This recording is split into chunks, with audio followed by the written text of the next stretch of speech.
What's up, guys? Tanner here. This is going to be a video on the gloshift gauges I've installed in the WRX. Was talking to a couple of guys on some forums, and they didn't really know where the wires were supposed to go. I watched a video from gloshift themselves, and it cleared a few things up, but it was honestly more confusing after watching that. So I had to watch it about 5 times, and we kind of figured it out. You're gonna need a test light for this. It makes everything so much easier. But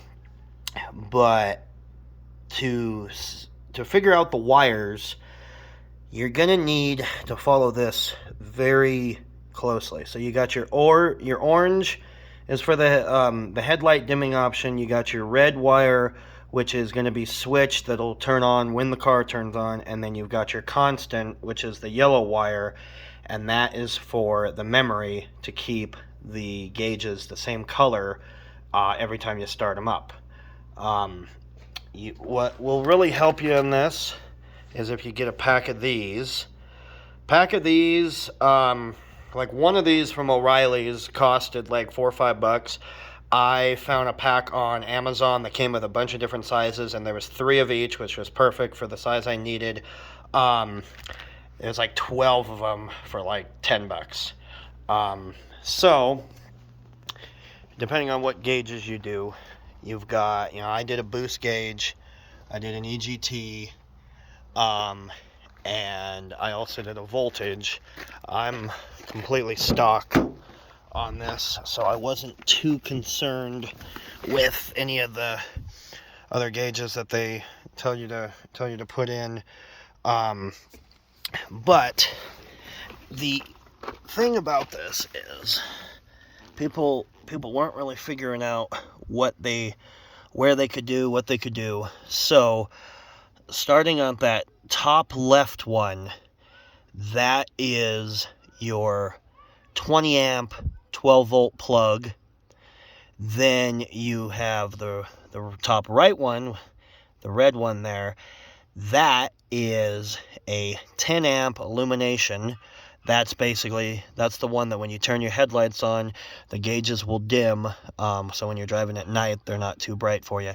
And then the bottom, I tapped into, that's the constant. I wanted to go with some of the regular ones they were doing up here, but I didn't feel there was enough room. I didn't want things too tight in there. So the bottom, I tapped in to the F fog, which is a 15 amp.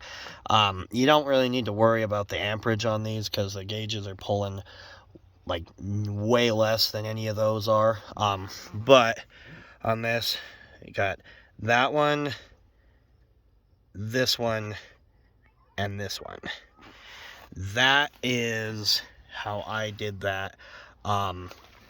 And they work. These factory come, start up on like purple or blue, and I have them on green right now. But that's, you can change them. You can change them if you want.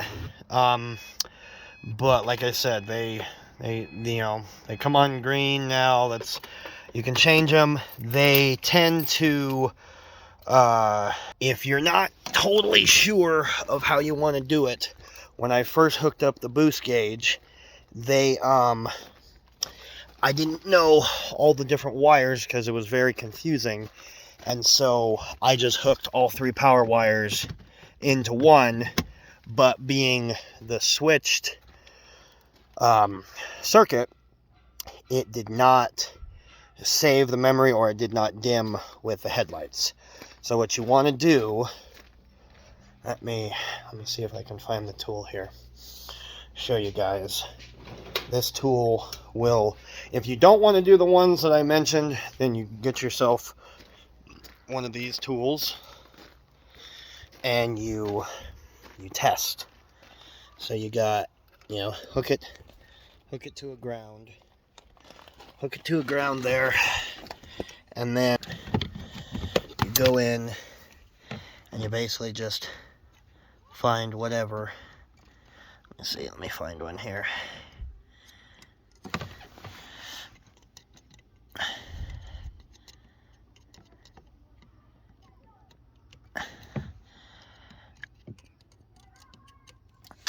If I can, if I can find one here.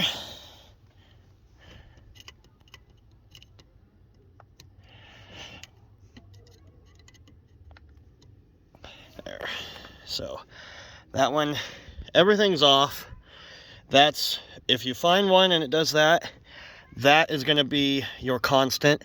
And then basically what you'll do is you'll find another one in there that you know should come on with the headlights, and then you flip your headlights on and off, and if the test light comes on when you turn your headlights on, goes off when you turn your headlights off, then you know you found the right one. Yeah, like I said, it was very confusing on the gloshift video. It sent me in the right direction, but it didn't really clear anything up for me. And so, let me see here. Yeah, you got your orange, which is for the headlamp, which is the dimming option. Like I said, you got your red, which is switched, which can be pretty much anything that is off until you turn the ignition on the car. And then you have your yellow, which is a constant. I forgot what I put mine on, like the fog.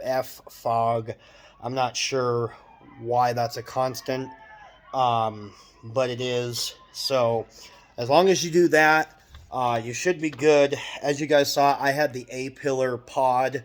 I bought the A-pillar pod. All this gloshift stuff I bought on Amazon. The voltage gauge was like 30 or 40 bucks. The boost gauge was like 56, and the EGT was like 120. But it all comes with like the thermocouple lead you need. It comes with the like the taper and tap to go into the exhaust pipe. I know a lot of people don't do that. They're going to mod these. Mine is completely stock. You guys know I'm keeping mine stock. All it has is an intake, a blow-off valve, and a straight pipe exhaust. There's still cats on it, so I didn't have to tune anything or mess with the computer. But it, for all the guys that are like, souping everything up and tuning them real good, obviously, I talked to a couple guys. I know one guy, he's real big into Evos, and I mean, he's a legitimate like street racer.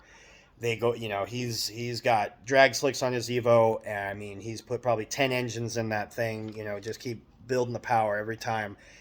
In like the 10 years I've known him, and he was telling me, he said, when you start throwing power at them, they want the individual cylinder exhaust temps. And I was like, yeah, that's fine. I'm not tuning anything crazy. I just basically want to know my exhaust.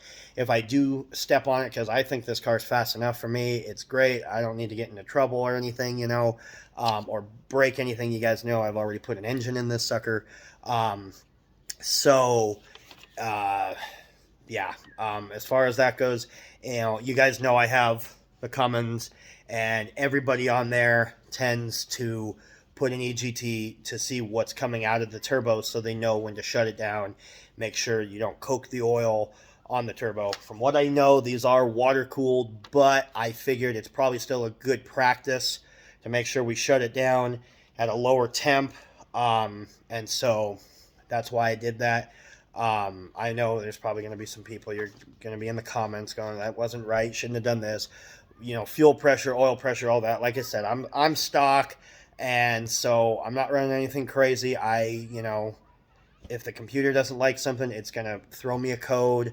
I do eventually want to get something that might show a few more of those things in there, but for now, that's what I have on there. and it's not a pissing match. This is just a video to help the guys out with the glow shift the glow shift gauges that that we installed, and show what those wires are. And I didn't necessarily care for the dimming option at first. Like last night when I did this, I was like, you know what, I don't care. But then I thought, I'm gonna do it right. I'm gonna do it right, and that way I'm not gonna go, man, I wish I had this option or this or that, or have to keep changing the lights. Because in my personal opinion was, I don't care if I have to change the lights every time I start the car. It's like, whatever, not a big deal. My thought was, though, if I keep doing that over time, the little buttons on those gauges are gonna, I'm sure, break, or the color changing options gonna break or something, because I'm doing it every time I start the car. They are meant to be changed probably as much as you want, but I'm sure it's not meant to be changed 3-4 times a day. If you start up in the morning, you go to work, and then you start up when you leave work and go run an errand, and then you start up when you leave the grocery store, and then start up again. Or if you're changing it every time because you want to see your gauges, or you got to change it to a color because you don't have the dimming option, you got to change it to a color that's darker in the morning. For my boost gauge, I was when I was just running the boost gauge before I got all these other gauges and got everything to do it correctly. For the boost gauge, I was running it as red, changing it to red every morning to match my cluster, but also because the red was the least distracting to me driving in the morning. Because you guys know, I wake up at like 1 a.m. to go to work.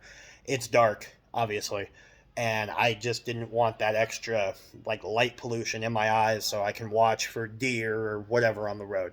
I really hope this help some of you guys. If you guys have any other questions, comments, concerns, please leave them in the comment section. Like it. I am going to try to pass this along to some of you guys on the Facebook forum that I was talking to. Hopefully this helps you guys. Like I said, there is other videos out there that have showed this. I just don't fit. They didn't show this specific part as close. And there was 1-2 second clip on the video where it showed where they were tapping it or which ones they were tapping into, and I was able to realize that's what it was, and I paused on it and I looked. But I hope this one helped out. Like I said, you're running a constant, a switched, and a headlight relay. The biggest thing for me, I didn't know that. I was thinking you actually had to tie this into the headlight switch itself on a wire there. I didn't realize that as for a dimming option, because some of them actually, they'll dim with the wheel. They said don't hook it up to one that can adjust like that, because they said since it's LEDs, they may not have enough power and they'll start flickering. But with that, what is it, the orange wire, when that sees power, it will automatically dim. And then when that doesn't see power, when you turn your headlights off, they'll come back and be their full brightness. Yeah, so like I said, I really hope this helps somebody out. Like, comment, subscribe, follow, share, all that good stuff, and we'll see you on the next one. Thanks, guys.